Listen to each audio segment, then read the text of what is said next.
Craving fresh new food ideas, registered dietitian Michelle Jaelin has a couple for us this morning. Good morning to you. Hi, good morning, Annette. How are you? I'm doing very well, thank you. Looking forward to these recipes. Oh, great. Okay, so let's get started. So these are two of my favorite recipes when I want to eat healthy and I want to have something, a little healthy but also yummy. So the first recipe I have makes a great recipe for breakfast, but also for like a post-workout snack, and it is a yogurt bowl. Now in my yogurt bowl, I'm starting off with a yogurt here, and I'm using Siggi's Skyr yogurt. It's high protein. It's got 18 grams of protein per 3/4 of a cup, which is 4 times more that of traditional yogurt, without any protein powders or anything like that, just naturally from the locally produced milk. And then I'm also adding some fruit and some high fiber cereal. You can also use a low sugar granola, and that is some healthy fats here in terms of nuts, which you can also use like any kind of nuts or seeds that you have, and that balances it out really well. You can customize it with whatever fruit and carbohydrate and nuts you like. And a lot of times people will ask me, do I add a sweetener? But because the Siggi's yogurt is really naturally sweet with more protein than sugar per serving, it's what you want to find in a yogurt to support your healthy lifestyle. Okay, and how much yogurt should you put in that? Is it a cup? Is it a cup and a half? What's a serving size for yogurt? I usually go for about 3/4 of a cup, usually. Okay. That's usually to keep me full longer. And usually when I add the other two, so like the fruit is usually about half a cup, and then the nuts is maybe like a 1/4 cup or a little bit less. So that's how I usually build it, so it's balanced in terms of all of its nutrients. Okay, and then what's your second idea? My second idea, so this is a great make-ahead recipe. You can make more of it, you can eat it later, and it is a curry recipe.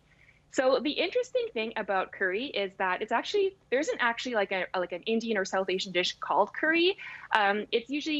Curry represents a term that represents a lot of spice dishes from the Indian subcontinent area, right? So this is like a curry-inspired dish, and that's the recipe right here. So I have my spices in, I add in my chicken stock, a little bit of tomato paste, vegetables, which are my favorite things to add to any recipe, as well as chickpeas. And then here I'm using milk. It packs a lot of nutrition. I've got vitamin D for immune health, high quality dairy protein to keep you full and fueled, as well as zinc for skin health and vitamin A for our eyesight health. So this is a good recipe you can make more of at once. And local milk, you can get at a grocery store. To learn more about the nutrients, you can go to whatcan'tmilkdo.com. Okay, and you said that this is a great make ahead. So curry tastes better, like I find a day after, right?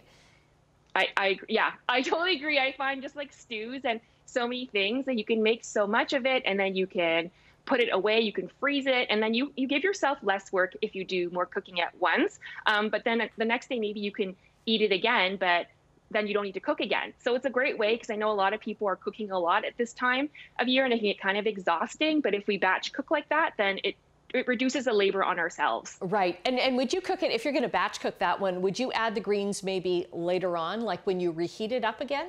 Or would you throw everything in and just let it go? I tend to throw everything in and let it go. I guess because maybe part of like the lazy person in me says I don't want to do it again the next day. I mean, come on, and be honest, right? So you can definitely do that. It's if you want more work for yourself, Annette. I don't know. Okay, no, I'd be lazy like you. I'm like, if I'm going to do it, I'm going to do it all once. Okay, we're going to end then. We're going to go back to the ingredient card and the recipe card that you had so that people can grab a screenshot of it or whatever. Absolutely. We'll also have that up on our website. Great to see you again, Michelle. Thank you so much, Annette.